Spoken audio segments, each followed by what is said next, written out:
नमस्कार। नमस्कार। भारत का इतिहास सीरीज के हमारे 61वें पड़ाव में आपका स्वागत है। नमस्कार।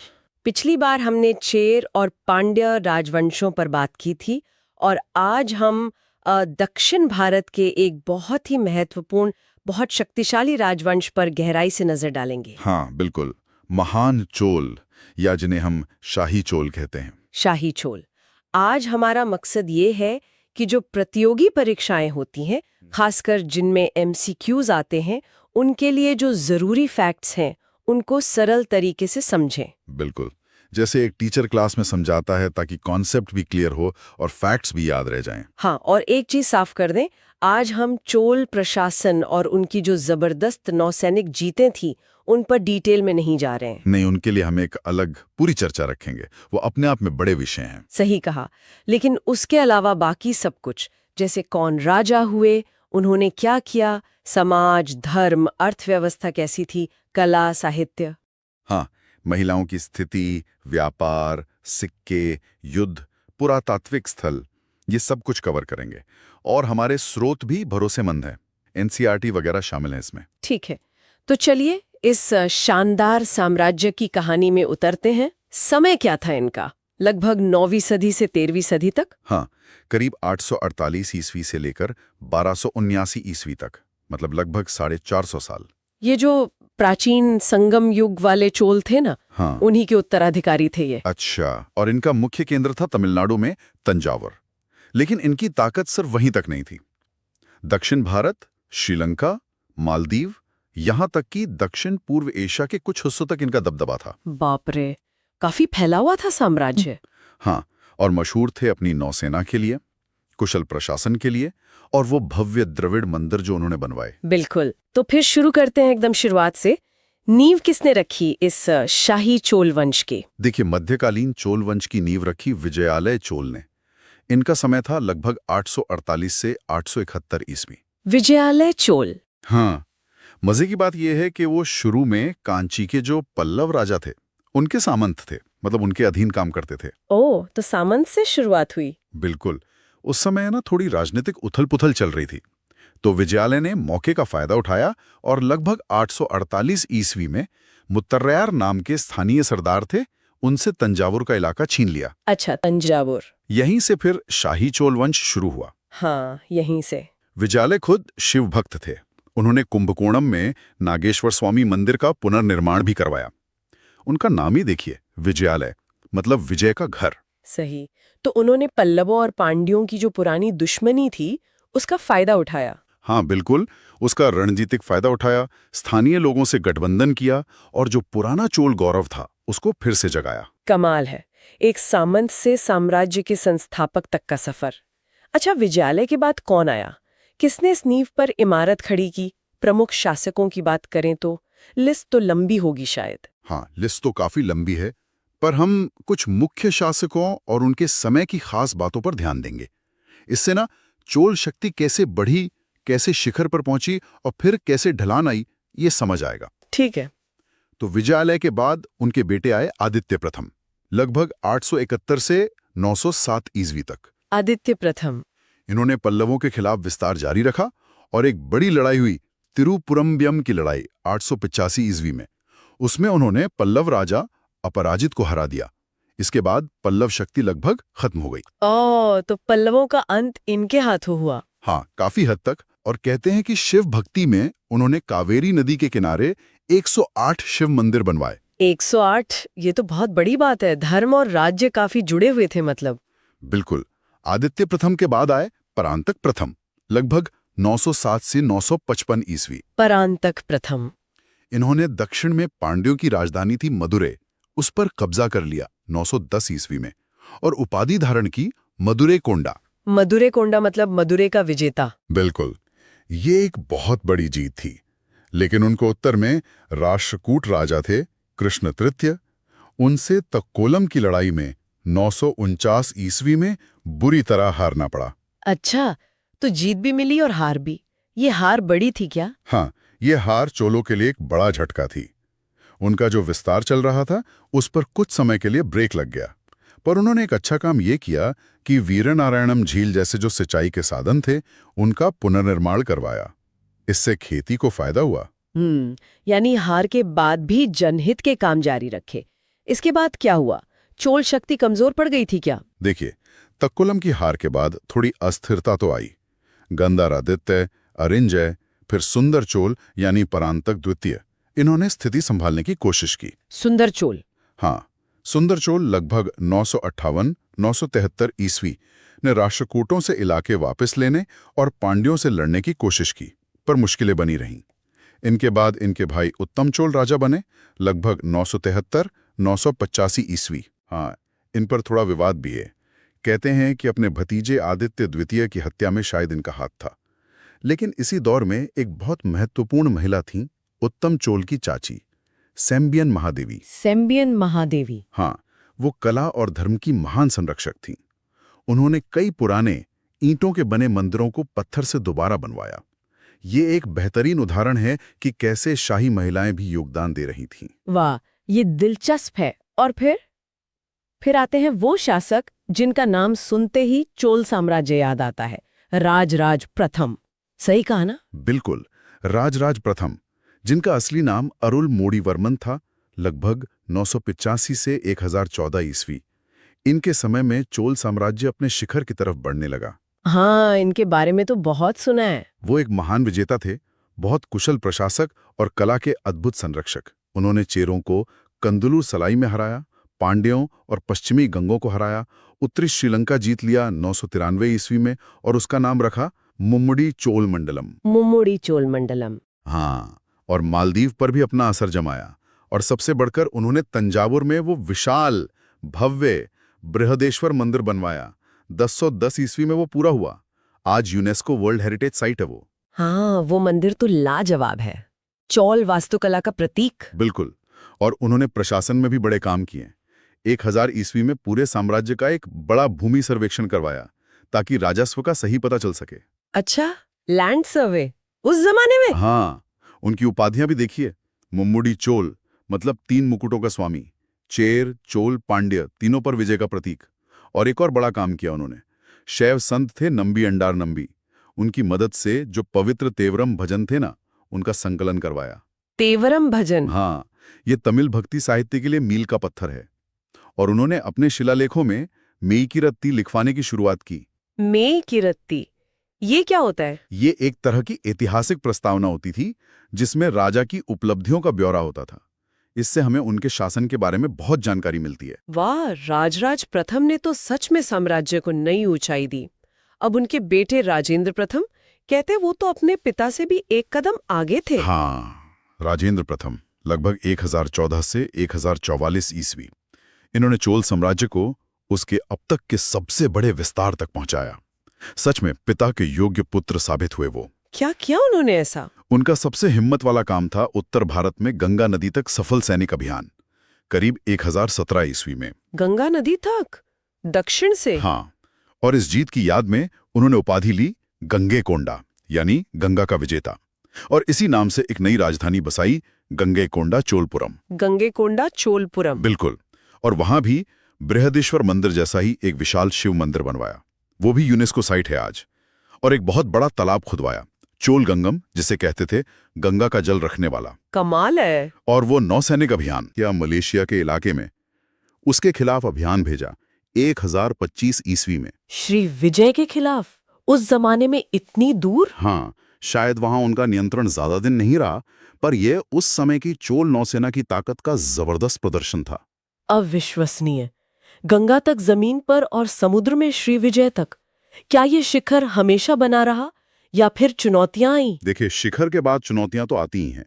राजेंद्र प्रथम के बाद जो राजा हुए, जैसे राजाधिराज प्रथम, हाँ, वो कोप्पम की लड़ाई में चालुक्यों से लड़ते हुए मारे गए।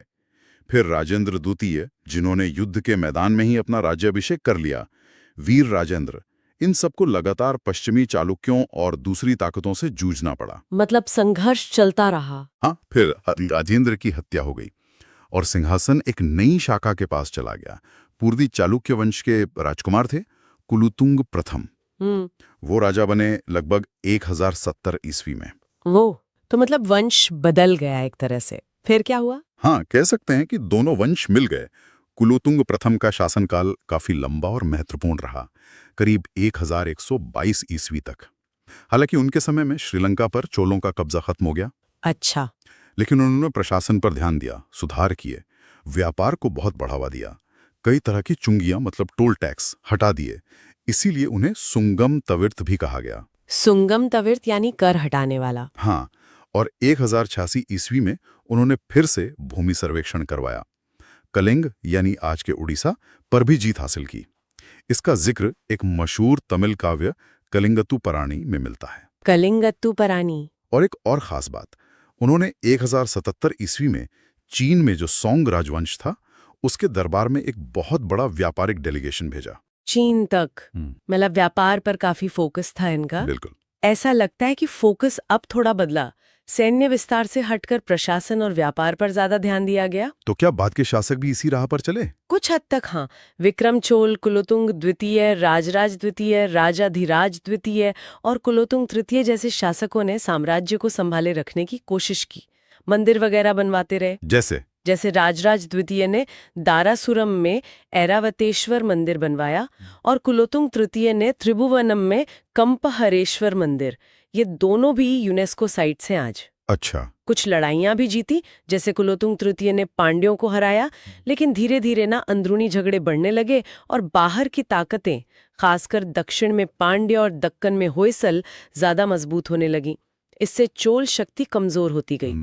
यानी पतन की शुरुआत हो गई थी। हाँ, कुलोत्तुंग तृतीय लगभग 1178-1218 ईस्वी आखिरी महान शासक माने जाते हैं। उनके बाद गिरावट तेज हो गई। राजराज तृतीय लगभग 1216-1256 ईस्वी तो काफी कमजोर साबित हुए। पांड्यों ने उन्हें कैद भी कर लिया था एक बार। और फिर आखिरी ज्ञात चोल शासक राजेंद्र तृतीय लगभग 1246-1279 ईस्वी, उनको पांड्य राजा जटावर्मन सुंदर पांड्य प्रथम ने कन्ननूर की लड़ाई में करीब 1268 ईस्वी में निर्णायक रूप से हरा दिया। और यहीं चोल साम्राज्य का अंत हो गया। हाँ, इसके साथ ही लगभग 450 साल के शाही चोल शासन का अंत हो गया। वाह, क्या कहानी है। एक सामंत के उदय से लेकर एक विशाल साम्राज्य के शिखर और फिर पतन तक, ये राजाओं का सिलसिला तो काफी कुछ बताता है। अब जरा समाज और संस्कृति की तरफ देखें। उस समय धर्म का क्या माहौल था? राज और राजेंद्र के इतने बड़े शिव मंदिर तो इशारा करते ही हैं कि शैव धर्म का प्रभाव था। बिल्कुल। चौल शासक मुख्य रूप से शैव थे। वो खुद को शिव के भक्त मानते थे। उनका जो शाही निशान था बाघ, वो भी शायद देवी दुर्गा या शक्ति से जुड़ा था।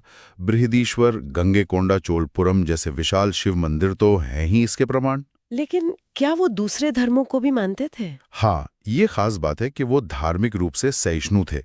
वैष्णव धर्म का भी समर्थन किया। जैसे चिदम्बरम का मशहूर मंदिर है, उसमें गोविंदराज यानी विष्णु का मंदिर भी था। हालांकि एक किस्सा आता है कि कुलोत्तुंग द्वितीय ने उसे हटवा दिया था, जो थोड़ा विवादास्पद है। अच्छा। पर जैन और बौद्ध धर्मों को भी दान वगैरह दिए जाने के सबूत मिलते हैं। और इस दौर की एक और बहुत बड़ी चीज थी भक्ति आंदोलन का जोर। भक्ति आंदोलन? हाँ, तमिल शैव संत थे नायनार जैसे अप्पार सुंदरार, और वैष्णव संत थे आलवार जैसे महिला संत आंडाल। ये बहुत लोकप्रिय थे। राजराज प्रथम ने ही तो नायनारों के भजन, जिन्हें तेवरम कहते हैं, उनका संकलन करवाया था। हाँ, आपने बताया था। व्यवस्था और राजनीति के बड़े केंद्र बन गए थे। उन्होंने साम्राज्य को जोड़ने में बड़ी भूमिका निभाई। मंदिर सिर्फ पूजा स्थल नहीं, समाज के केंद्र थे। तो उस समय का समाज कैसा था? बनावट कैसी थी? देखिए, समाज में वर्ण व्यवस्था वाला ढांचा तो था, ब्राह्मण, क्षत्रिय, वैश्य, शूद्र। लेकिन भक्ति आंदोलन ने शायद जाति की जो कठोरता थी उसको कुछ हद तक कम किया होगा, क्योंकि भक्ति का रास्ता तो सबके लिए खुला था सिद्धवंत रूप में। और शिक्षा वगैरह? शिक्षा ज्यादातर मंदिरों से जुड़ी पाठशालाओं में होती थी। अलग अलग काम करने वालों के, जैसे व्यापारी, कारीगर, इनके अपने संगठन होते थे जिन्हें श्रेणी या गिल्ड कहते थे। वो ट्रेनिंग भी देते थे। मंदिरों के आसपास शहर बस गए थे। अच्छा। समाज में ना इडंगे और वलंगे नाम के सामाजिक समूहों का भी जिक्र मिलता है। इडंगे, वलंगे मतलब बाएं हाथ वाले और दाएं हाथ वाले, ये क्या थे? हाँ, यही मतलब है। ये असल में क्या थे, इस पर विद्वानों में पूरी सहमति नहीं है। क्या ये काम के आधार पर बटे थे या इलाके के आधार पर, ये साफ नहीं है। और एक प्रथा थी वीराक्कल लगाने की। वीराक्कल? हाँ, यानी वीर पत्थर। जो योद्धा युद्ध में मारे जाते थे उनकी याद में पत्थर लगाए जाते थे। और हाँ, मंदिरों में देवदासी प्रथा भी इसी समय में संस्थागत हुई। देवदासी प्रथा मतलब महिलाएं मंदिरों में सेवा करती थी। हाँ, वो अपना जीवन मंदिर की सेवा और कला जैसे नृत्य संगीत के लिए समर्पित करती थी। ये दिलचस्प है कि मंदिर अर्थव्यवस्था के भी केंद्र थे। तो इस विशाल साम्राज्य की आर्थिक ताकत का राज क्या था? क्या सिर्फ खेती पर निर्भर थे ये? खेती तो रीढ़ की हड्डी थी ही। खासकर कावेरी नदी का जो डेल्टा है वो बहुत उपजाऊ था। वहां चावल की खेती जबरदस्त होती थी। चोलों ने सिंचाई पर बहुत ध्यान दिया। नहरें खुदवाई, तालाब बनवाए। जो पुराना कल्लणई बांध था ना, हाँ, जो संगम काल में बना था। ये उपज का करीब 1/3 होता था। 1/3? हम्म, काफी ज्यादा था। हाँ। और इसका सही हिसाब रखने के लिए ही राजराज प्रथम और कुलोत्तुंगा प्रथम ने वो भूमि सर्वेक्षण करवाए थे। अच्छा, खेती के अलावा और क्या था? कपड़ा उद्योग था, धातु का काम होता था। इन पर अक्सर श्रेणियों का नियंत्रण होता था। मंदिर खुद बहुत बड़े जमींदार होते थे। वो व्यापार में पैसा लगाते थे, जरूरत पड़ने पर बैंक की तरह कर्ज भी देते थे। मंदिर बैंक की तरह काम करते थे। हाँ, व्यापार आसान हो इसके लिए एक जैसे वजन और माप चलाए गए, जैसे राजकेसरी बाट, सिक्के चलाए गए, सोने का कासू, चांदी का पणियम। खासू, पणियम। हाँ, इसके अलावा समुद्र से मोती निकालना, नमक बनाना, नारियल और उससे जुड़ी चीजें जैसे कॉयर बनाना, ये सब भी अर्थव्यवस्था का हिस्सा थे। जमीन को अलग अलग श्रेणियों में बांटा गया था, जैसे वेलन वागई यानी किसानों की जमीन जिस पर टैक्स लगता था, ब्रह्मदेया यानी ब्राह्मणों को दान दी गई टैक्स फ्री जमीन। कड़मई के अलावा वेट्टी नाम का एक टैक्स था जो बेगार या मेहनत के रूप में लिया जाता था। और कुछ राजा तुलाभार दान भी करते थे। तुलाभार वो क्या होता था? उसमें राजा अपने वजन के बराबर सोना या कीमती चीजें तोलकर दान करते थे। वाह, क्या बात है! बहुत व्यवस्थित अर्थव्यवस्था लगती है। अच्छा, समाज में महिलाओं की क्या स्थिति थी? आपने सेम्बियन महादेवी और आंडाल का जिक्र किया था। हाँ, अगर आमतौर पर देखें तो चोल काल में महिलाओं की स्थिति कई मायनों में अच्छी कही जा सकती है। उन्हें संपत्ति रखने का अधिकार था। प्रॉपर्टी राइट्स थे। हाँ, और शाही परिवार की महिलाएं रानियां, राजकुमारियां, वो कला, धर्म और समाज की बड़ी संरक्षक थी। जैसे राजराज प्रथम की बहन थी कुंदवय, उन्होंने कई जैन और शिव मंदिर बनवाए। सेम्बियन महादेवी का तो बताया ही मैंने, कितने मंदिरों का जीर्णोद्धार कराया। लोका महादेवी जैसी रानियों ने शहर बसाने में मदद की। सही। हमें अंडाल जैसी महान महिला भक्ति संत मिलती हैं। सती प्रथा के उदाहरण भी मिलते हैं, जैसे सुंदर चोल की रानी वानवन महादेवी। पर ऐसा लगता है कि ये बहुत आम नहीं थी। भक्ति आंदोलन ने महिलाओं को एक आध्यात्मिक मंच दिया। हाँ, ये जरूर था कि राजनीतिक संबंध बनाने के लिए शाही महिलाओं की शादियां दूसरे राज्यों में की जाती थी। और देवदासी प्रथा का अपना सामाजिक धार्मिक महत्व था, हालांकि बाद में उसमें कुछ गिरावट आई। ठीक है, अब जरा व्यापार पर आते हैं, खासकर समुद्री व्यापार पर, जिसके लिए चोल इतने मशहूर थे। नौसैनिक अभियानों की बात न भी करें तो भी व्यापार तो जबरदस्त रहा होगा ना? अरे बिल्कुल, समुद्री व्यापार चोल साम्राज्य की अमीरी और ताकत का एक मुख्य आधार था। कावेरी पट्टिनम, जिसे पुहार भी कहते थे, नागपट्टिनम, उरैयूर, ये सब बड़े बंदरगाह थे। कहाँ कहाँ तक व्यापार होता था? चोल व्यापारी अपने जहाज़ों में मसाले, कपड़े, रत्न, मोती वगैरह भरकर पश्चिम में अरब देशों तक, यहाँ तक कि रोमन साम्राज्य के इलाकों तक जाते थे। और पूर्व में दक्षिण पूर्व एशिया, श्रीविजय, जावा, सुमात्रा और चीन तक। चीन तक? आपने बताया था दूतामंडल भेजे थे उन्होंने। हाँ, सोंग राजवंश के दरबार में तो कई बार बड़े बड़े दूतामंडल भेजे। देश के अंदर भी नदियों, खासकर कावेरी के रास्ते व्यापार होता था। इस व्यापार से जो पैसा आता था, उसी से साम्राज्य अपनी बड़ी सेना, भव्य मंदिर और प्रशासन का खर्च चलाता था। अच्छा, तो व्यापार बहुत जरूरी था। हाँ, और इस व्यापार को चलाने और सुरक्षित रखने के लिए बड़ी शक्तिशाली व्यापारिक श्रेणियां थीं, जैसे अय्यावोल 500 और मणिग्रामम। अय्यावोल 500, ये क्या था? ये व्यापारियों का एक बहुत बड़ा और शक्तिशाली संगठन था। इनके सदस्य खुद भी योद्धा होते थे और अपने व्यापारिक काफिलों की रक्षा करते थे। वाह, व्यापारी भी और योद्धा भी। हाँ, कावेरी पट्टिनम जैसी जगहों से रोमन सिक्के मिले हैं। इससे पता चलता है कि व्यापारिक रिश्ते कितने पुराने थे। चोलों ने कोरोमंडल तट और बंगाल की खाड़ी के समुद्री व्यापार पर अपना दबदबा कायम कर लिया था। वो हाथियों का भी निर्यात करते थे। हाथियों का निर्यात? ये तो नई बात पता चली। अच्छा, चीन तक दूतमंडल भेजना, ये उनके ग्लोबल नजरिए को दिखाता है। क्या इसी तरह साहित्य और कला का भी विकास हुआ इस दौर में? हाँ, बिल्कुल। ये समय तमिल साहित्य का स्वर्ण युग माना जा सकता है।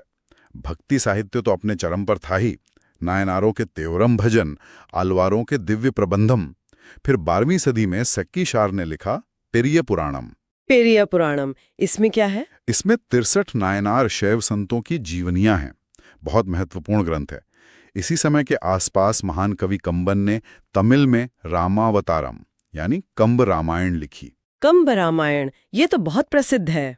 हाँ, युद्ध और वीरता पर भी कविताएं लिखी गई, जैसे जयकुंडार का कलिंगत्तुपराणी, जिसमें कुलोत्तुंग प्रथम की कलिंग जीत का बड़ा जोशीला वर्णन है। ओट्टुकूथर जैसे कवियों ने राजाओं की तारीफ में उला लिखे। उला? हाँ, एक तरह का काव्य रूप। तो इस साहित्य ने न सिर्फ तमिल भाषा को समृद्ध किया, बल्कि चोल राजाओं की ताकत और धर्मपरायणता का गुणगान भी किया। और हाँ, चोल शिलालेख, खासकर वो मेईकरती वाली प्रस्तावनाएं, वो खुद भी बेहतरीन गद्य साहित्य का नमूना है। सही कहा। और कला, खासकर मंदिर वास्तुकला और मूर्तियां। बृहदीश्वर मंदिर का नाम तो सब जानते हैं। चोल कला की सबसे बड़ी पहचान है उनकी द्रविड़ शैली की वास्तुकला। ऊंचे पिरामिड जैसे विमान यानी गर्भगृह के ऊपर का टावर और विशाल सजे हुए गोपुरम यानी एंट्री गेट, ये इनकी खासियत है। हाँ, देखते ही पहचान में आ जाते हैं। उन्होंने ज्यादातर ग्रेनाइट पत्थर का इस्तेमाल करके बहुत बड़े-बड़े मंदिर बनाए। 3 महान चोल मंदिर, तंजावुर का बृहदीश्वर, गंगईकोंडा चोलपुरम का मंदिर और दारासुरम का ऐरावतीश्वर, ये तीनों यूनेस्को विश्व धरोहर स्थल हैं। तीनों यूनेस्को साइट्स हैं। हाँ, और मूर्तिकला में, खासकर कांसे की ढलाई में, चोलों ने कमाल कर दिया। लुप्त मोम तकनीक, जिसे लॉस्ट वैक्स कहते हैं, उससे बनी उनकी कांसे की मूर्तियां दुनिया भर में मशहूर हैं।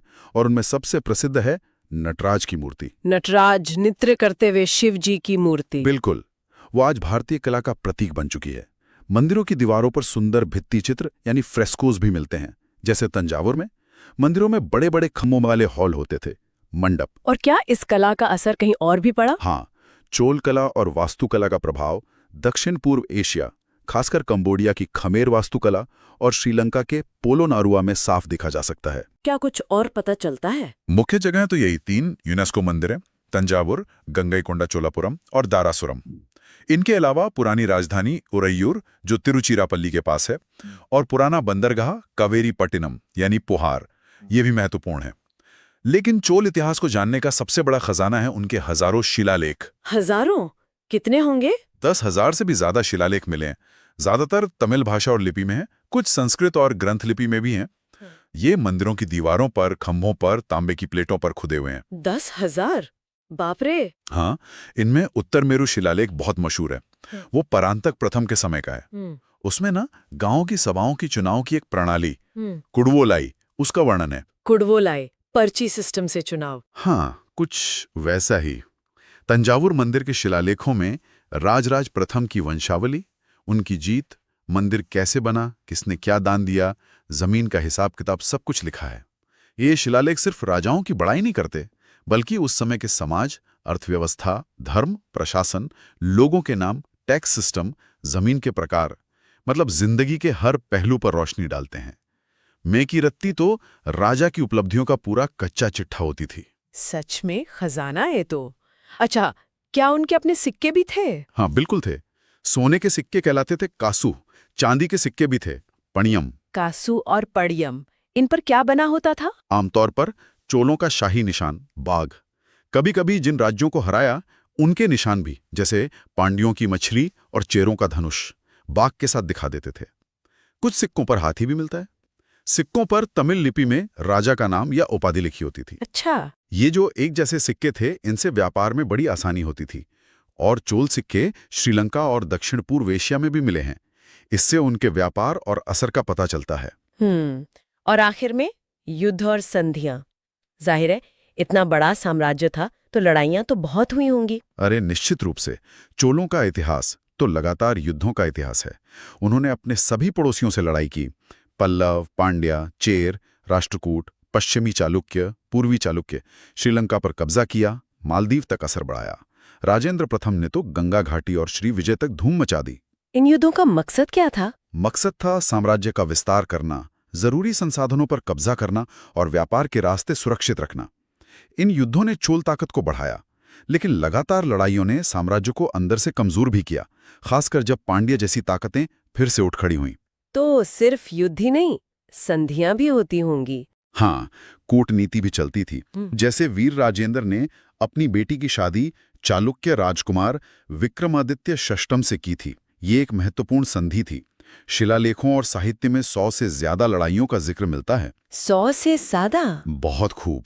ये तो चोल साम्राज्य का एक पूरा खाका खिंच गया, उनकी प्रशासनिक और नौसैनिक बारीकियों में जाए बिना भी। चलिए, श्रोताओं की सहूलियत के लिए मुख्य बातों को एक बार फिर दोहरा लेते हैं संक्षेप में। हाँ, जरूर। तो संक्षेप में, शाही चोल लगभग 848-1279 ईस्वी, संस्थापक विजयालय चोल, राजधानी तंजावुर, बाद में गंगैकोंडा चोलपुरम, प्रमुख शासक राजराज प्रथम, बृहदेश्वर मंदिर, भूमि सर्वेक्षण, श्रीलंका मालदीव जीत, और राजेंद्र प्रथम, गंगा अभियान, श्री विजय अभियान, गंगैकोंडा चोलपुरम मंदिर।